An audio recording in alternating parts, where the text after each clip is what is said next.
Are you ready for next level growth in your business? Welcome to the Lindsay Anderson Show, where we pull back the curtain on the exact strategies, tools, and mindsets that build million-dollar empires. If you're hungry for more time, more freedom, and a whole lot more impact, you've come to the right place. Buckle up, because we're about to ignite your business journey. Now, here's Lindsay. Hey, everybody. Welcome to this episode of The Lindsay Anderson Show. I am so excited for today's special guest. I have Mr. Steve Cadigan. He is a globally renowned talent advisor, speaker, and author, best known for his work in shaping LinkedIn's culture as its first CHRO and his groundbreaking book, Work Quick. From founder of Cadigan Talent Ventures, he advises top organizations like Google, Cisco, and Manchester United, while also collaborating with leading VC and consulting firms. Based in California, he brings in over 25 years of HR leadership experience and a unique perspective on the future of work shaped by his roles as both employee and employer. I'm so excited to welcome Steve to the show. Hi, Lindsay. Happy to be here. Glad to have you here. Now, in the green room, we talked a little bit about what has been occupying a lot of your mind space these days. And you mentioned AI. Can you expound a little bit on that? Yeah, listen, I work with leaders, organizations, cities, governments around the world, and everyone is, interestingly enough, feeling behind about this AI tsunami. It showed up yesterday, and everyone is concerned. Am I learning enough? How does it impact me? How does it impact my business? What does that mean for the future of work, the future of how we create value? And so everyone's trying to make sense of this right now. And it's so fascinating to me because the founders of AI, the earliest creators, are as terrified as they are excited. Yeah. And we've not had something like this before. And it's such a confusing path because I think we're so used to seeing technology as a means to drive greater productivity. And AI is not necessarily best utilized for that. AI is used to create value in a different way. And so we're really grappling with this new sort of modality, if you will, of how do we leverage this and how do we think about it? And so that's probably the biggest thing that I'm spending time with trying to understand and work with my clients around. Yeah, I agree with that. And in terms of adding just a little bit more context to this situation as you're working with clients, what Mhm. kind of AI are we talking about here? I think it is. I'm trying to come up with a common definition of AI. So when I'm using AI with people, we're like talking about the same thing. Same way I have most of my career around when you say culture. What does that mean to you, and how do you think about it? And I'm thinking about massive amounts of data that we're being able to leverage to derive all kinds of insights, and then regenerative data in that respect. So it's a huge field, but your question is a really good one. And I don't know that we have a common language around how we think about AI yet in the same way we've used in the past thinking about culture, right? It's tricky. Yeah, it really is. And I know that one of your expertise is culture. How do you see AI affecting company culture? Well, right now I have to say, if step back and take a look at this tsunami of I feel like it's the worst marketing campaign in history when we consider it in the realm of work. Most of the narrative in the media is around job loss, skill replacement, the penetration of that being greater in the white collar workforce than ever before. Usually technology replaces blue collar work, and now we're seeing this replacing many professions, potentially in the legal workforce, for example. When I'm thinking about it, I'm thinking about, hey, I think this is something that we don't understand well enough to know yet what the true impact's going to be. But I think we all deserve and owe it to ourselves to spend a lot of time educating ourselves. What is it? How can we leverage it?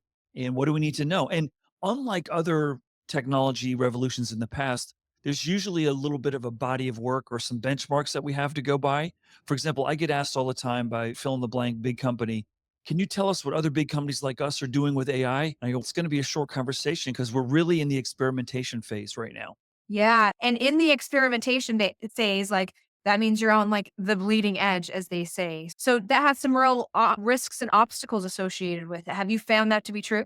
The biggest problem is if you sit back and say, how can we leverage AI without a lot of benchmarks? That usually leads you pretty quickly to we're going to have to experiment. We're going to have to try some stuff. And then you look around and back to your last question around culture, how much of an experimentation culture do we have here? Are we willing to try? Are we a fail quickly and learn from it and then adapt and adjust based on the learnings? And a lot of folks that I talk to say they are, but they're not really because we built the world of work for predictable, reliable, consistent outcomes. We've not built work, generally speaking, filled with lots of experiments. Now, I happen to have worked in the high tech industry for probably the last 20 years, and software development is one big experiment. You're A B testing all the time.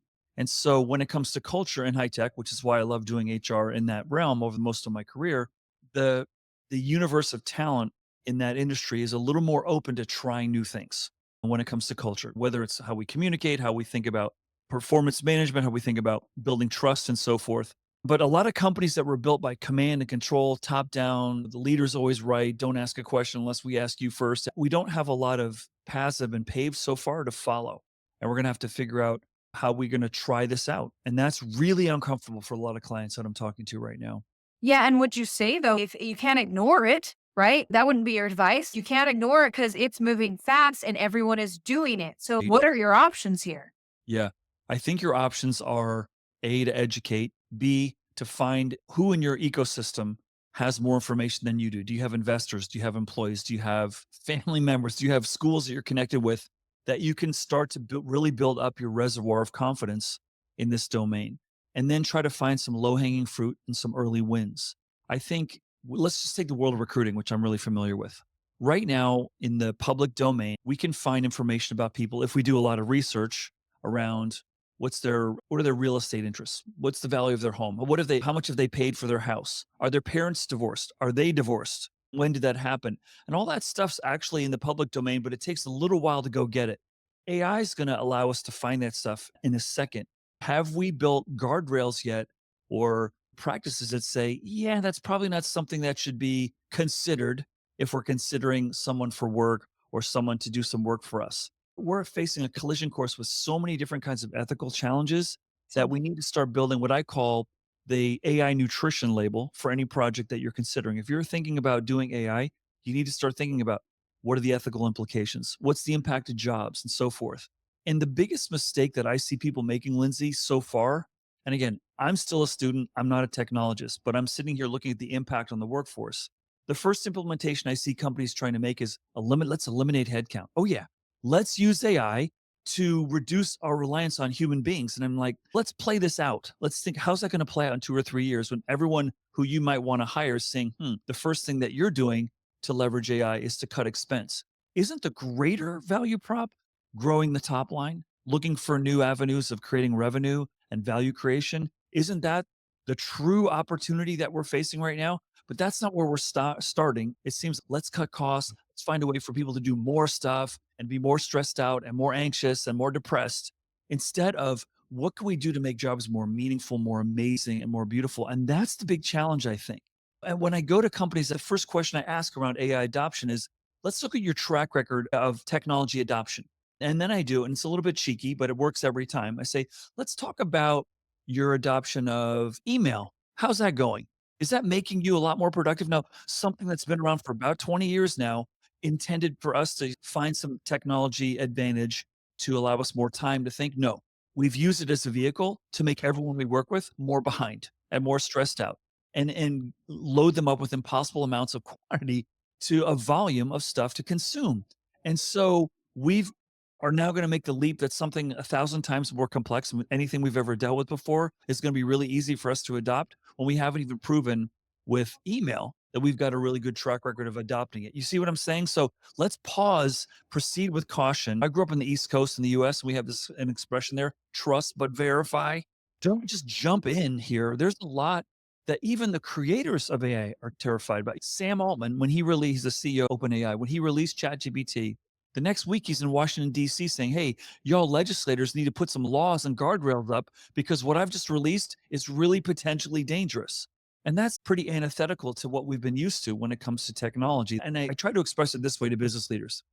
The creators of AI have delivered a baby to us, and they've told us that we need to be the foster parents, and we're going to have to raise it. They're not going to give it the values and give it the attributes. We have to raise it. And what I'm seeing is everyone's waiting for someone else to raise the baby. And that someone else could be big technology, but big technology is the bias that they want to make a profit. I think we all need to build a list of people whose opinions on AI we respect and value, who are delivering somewhat of an objective point of view. And I did a post about this on LinkedIn a few weeks ago, and I got a list of about 20 names of people I'd never heard of that people are saying, no, this person is an authority, has a really objective perspective that's unique. And I think that hopefully is going to help us build our confidence around how to interpret this and how to understand it so we don't just run off a cliff. And that the ethical considerations with as quickly as it's moving, like this thing is a beast. Mm. Yeah. It is. It is. It's unlike anything we've ever seen before, and it's completely nonlinear. Prior Yeah. software, prior technologies, it's A plus B equals C. Here, you add A plus B, throw it into the AI, something comes out, and even the creator's like, I don't know how I came up with that. The product you just sold me came up with the answer. No, because I don't know what data you put in. But the other thing is, and again, just minimize some of the fear that a lot of us have about this. I think that real great opportunity for us right now with AI is that it's forcing us to have a conversation around what makes us human, what makes us fundamentally unique, and how can we leverage that to take off some of the more mundane things that allow us to really use more of our superpowers, leading, communicating, having empathy, and understanding sort of the nuance and the context of certain situations. And that's not something we've been challenged with in the past. I think it's a really healthy thing, but very different than what we're used to. And the other challenge is going back to recruiting again. Most of us are used to saying, "How can I use that technology in doing what I do today?" So let's recruiting. All my friends are recruiting like, "Steve, how can we use AI to do recruiting better?" And I'm thinking, "No, I don't think that's the right question. I think the right question is, how can I use AI to solve the problem I'm solving with recruiting differently?" And the reason why I think we're going to struggle is because we're trying to shoehorn it into what we do and the way we do it now. And that probably comes out of just human nature of self-preservation that I don't want to be threatened to have to completely change how I do what I do. I want to be valuable and I want to have some import in the economy. And so if you go to AI, for example, and say, how can I rethink solving recruiting with the powers that you have? Oh, AI got it or got us. AI is going to come to you and say, what is recruiting solving? What are you trying to solve? And then you got to answer, I've been doing recruiting all my life, but I never thought what I'm trying to do is really bring new skills and experiences into this organization so we can build something even more incredible. And then probably what AI will do is say, tell me about all the experiences and skills that you have in your company now. And most people will go, I have the resumes when I hired them, but I'm not really sure of all the skills and experiences people have. And then the AI is going to say, how do you know you need to recruit on the outside if you don't know what you have on the inside? Which is like a whoa, that's a big wow moment. Like, if we're going to solve recruiting, shouldn't we solve skill awareness first? And maybe AI can help us with that. And so that's why this is really hard because we're trying to shoehorn it into what we know and how we do it when the real value is how can I solve this differently? And that's not how we've been trained to think about using technology. I really love that perspective. And then you add like this timing on it where it's, and all of this needs to happen really fast or things are going to get out of control. So this should be a real interesting 2025, shall we say. Absolutely. And the other part of it that makes it even more complicated and more fun and exciting and scary is the fact that it's not a big cake. I mean, that everyone who's building it saying this thing's more powerful, growing faster, becoming different and iterating at a pace we've never seen before. And so you can't learn about a finished product. You got to learn about something that's going Right. to evolve. About college textbooks being like out of date, like Mhm. to the minute out of date, basically. I don't know about you, but I have friends sending me stuff. Hey, did you see this? I do a lot of presenting just like you, and you can create videos like this. You can build a new PowerPoint deck really fast. You can come up with some incredible images. I do a lot of experimenting with stuff, and I challenge anyone who's listening to this episode, just go to AI and for a real crash course in what it knows, particularly with these tools like Claude and Perplexity and ChatGPT. Go ask it to write a biography on you. Okay. Just if you have somewhat of a social presence, I publish a fair amount, and it comes up with all these false quotes and stuff about me that's just not true. And so we are not with a finished product yet. There's a lot of cool features, but we've got a lot of work to do to get that thing to where we can really rely on it with things like healthcare and people's lives or financial systems where there's, hey, one small error is going to really cause a lot of downstream problems. Yeah, and I think the big problem is that it seems so reliable. We're like used to going to Google and being able to trust to a certain extent this information that we're served. You can't trust anything that these AI tools are giving you. Like a professional always has to check that, like for sure. That's right. That's right. We're heading in a really interesting path where we've got this exciting thing that we'd like to leverage, but our collective trust is pretty low right now, right? Yeah. Relative to that. And all the misinformation that ChatGPT will enter into the kingdom will be pretty amazing. So hold Mhm. on. I like this idea that you shared around building an AI nutrition label. Was there a pivotal moment in the past couple of years that you were like, uh oh, this has got to happen? Yeah, I think when I started to see all the narrative be about job loss, having let a lot of people go, more people in my career have I let go than I've hired, unfortunately. That's the sort of the Puritan life that I've been a human resource professional. I started to see whenever you have to let anyone go in an organization, there is serious collateral damage, not only for the individual who's leaving, it's the individual who's letting them go, and letting them go is hard, but it's also the people who are the survivors of that kind of thing. And so the seduction of saving cost savings is great. Who doesn't want to be more productive and who doesn't want to have more savings? But that's the really easy way, I think, to use AI. But the more effective way is to, I think, get more skilled in trying to understand it. And that's probably the biggest leap is trying to how do we find a way for us to constantly upgrade our awareness, collective awareness, but there's so many dimensions to it. It's not like one product. There's so many different features. Like we were saying, the very first question of this whole discussion, there's so many different features of what AI is and what it can be. One of the things that I love this big experiment that happened at Walmart. Walmart is the first massive company, the largest retailer in the United States. They came out and said to all their professional salaried employees, not the retail clerks, but salaried employees, hey, and they had about 50,000. Here's this generative AI tool we're going to give you on your phone. Go play around with it and tell us what you can learn about making your job more interesting, maybe making yourself more productive, maybe creating insights that you can delight the customer more than you might normally. Just try it and tell us. And what I loved about that was here's a very huge enterprise that's traditionally pretty conservative and not in the business of taking huge risks, saying, here's this thing. We're not sure what it can do. You go play with it and you tell us and you tell each other what lessons you can learn from it. And let's share that, let's iterate, and let's see if there isn't some leverage. That was such a huge success. And they found so many ways of improving the job satisfaction, individual productivity, customer experiences, sales, and revenue that they said, let's open it up to another 25,000 people. And that I think is a really great case study of a very bold move by not a company that you would think is ready for bold moves in the world of AI. Yeah, I love that and how they're really approaching it and doing this testing. That's a really great way to like test and see what shakes out of there instead of this overall adoption. So that speaks to what you were saying earlier in the interview. Absolutely.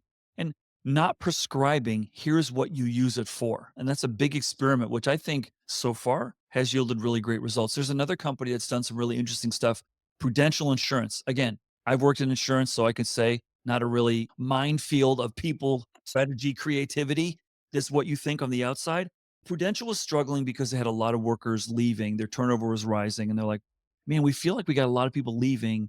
They're either missing or we're missing the fact that they could probably do something else in the company and they're not aware of it or we're not aware of it or both of us aren't.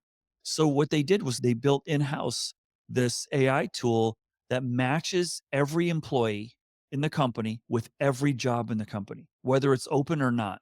Lindsay, we know you're working over there in investor relations. If you ever wanted to go in product management, you're 40% qualified. And if you wanted to be a real viable candidate to be 60, 70% qualified, here's courses you can take. Here's the projects you could work on. Here's some mentors you could talk to make you more qualified. We don't know where you want to go. Only you know that. But did you know that you're 17 or you're 80% qualified for a job over in this department that you may never have even heard of or even knew existed? And that I think is a way that you can really leverage AI to raise the awareness. And that skill awareness is super, super important for organizations because we are in a real challenge right now where companies just cannot hire people at the pace that they want to, and they Mhm. can't find the skills fast enough. And what AI can do is show you how to combine, I think, in the very near future, how you can combine skills and experiences that people have had that maybe are preparing them for something that they might not be aware they're capable of doing, or that the company's not aware of that they could be capable of doing. And so, again, big experiment in a big, huge insurance company that I hope is going to be something we can all learn from. I love that. Can you share a little bit more about how you go and help companies with this problem Yeah, I or this think opportunity, I should say? It's hard to say what it is. yeah, I look at my role right now in this AI tsunami as one of just trying to raise collective confidence. What is it? What is it not? And we spend a lot of time talking about what AI isn't and how understanding this is so different from simple off the shelf software packages that we've Yes. seen in the past. Is we're having to retrain our brains. And that's why I love having these examples like credentials, like the Walmarts, because everyone's show me what someone else has done.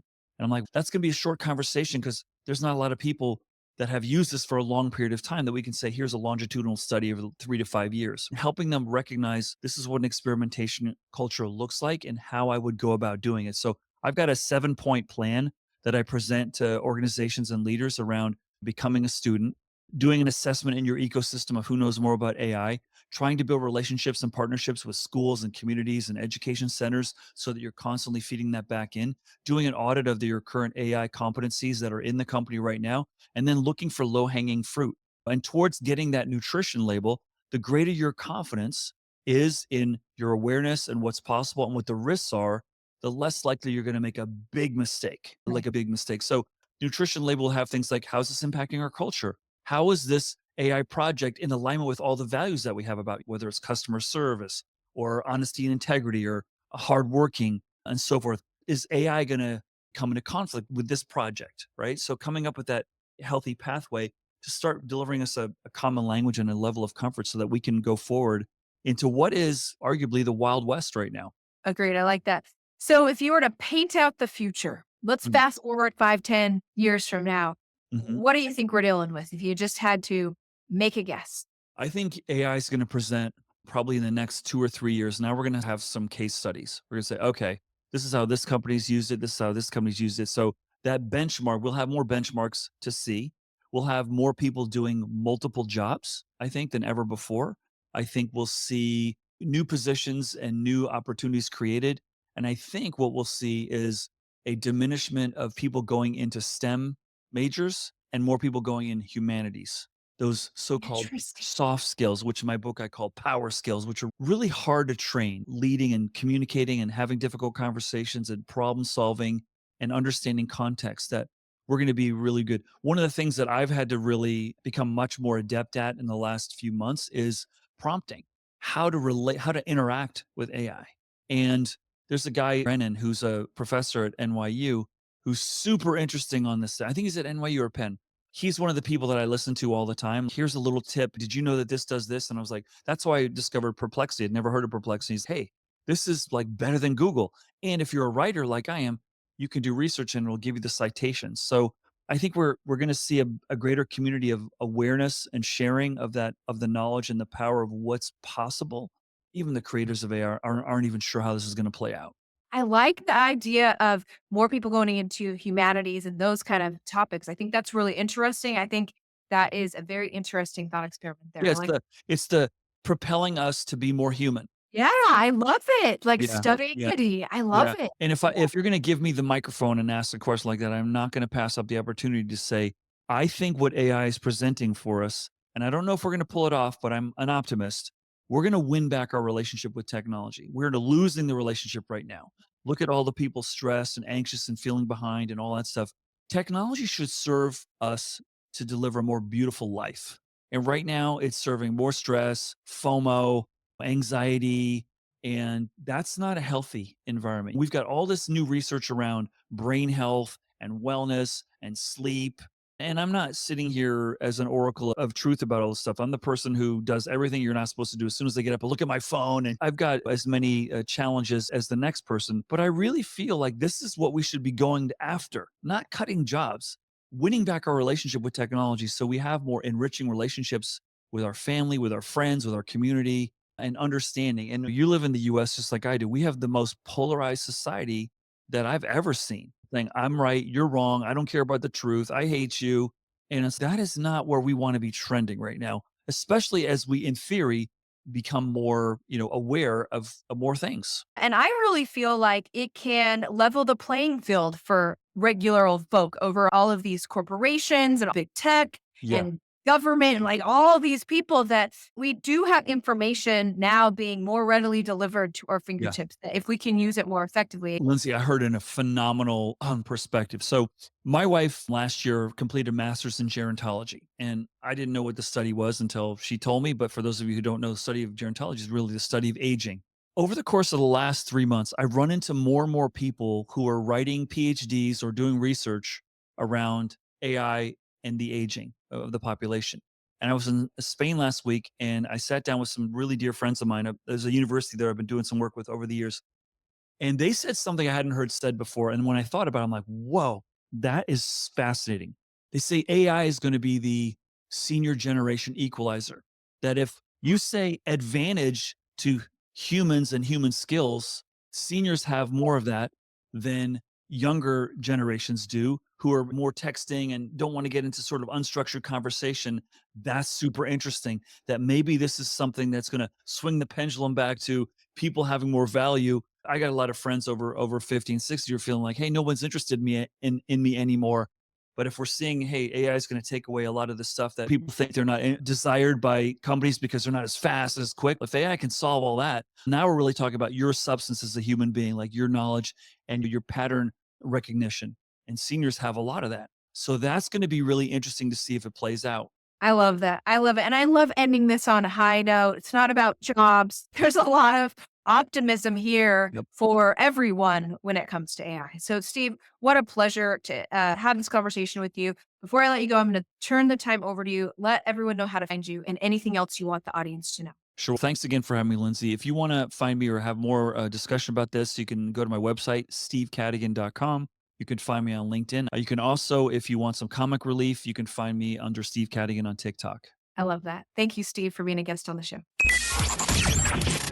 There you have it, folks. Another really awesome episode of The Lindsay Anderson Show. As a reminder, if you're looking to attract high quality clients using social media, finding the people on social media and really using social media as a high quality lead generation platform, make sure you join me at my upcoming masterclass by going to lindsayaw.com/workshop, and I will show you exactly how to do just that. Thank you so much for joining me for this episode of The Lindsay Anderson Show. Cheers to you and your success. That's a wrap for today's episode of The Lindsay Anderson Show. If you loved this episode, don't forget to subscribe, leave a review, and share how you're leveling up your business. Want more? Connect with Lindsay Anderson and get the tools you need to crush your goals at lindsayaw.com. Until next time, keep pushing, keep growing, and turn those business dreams into reality.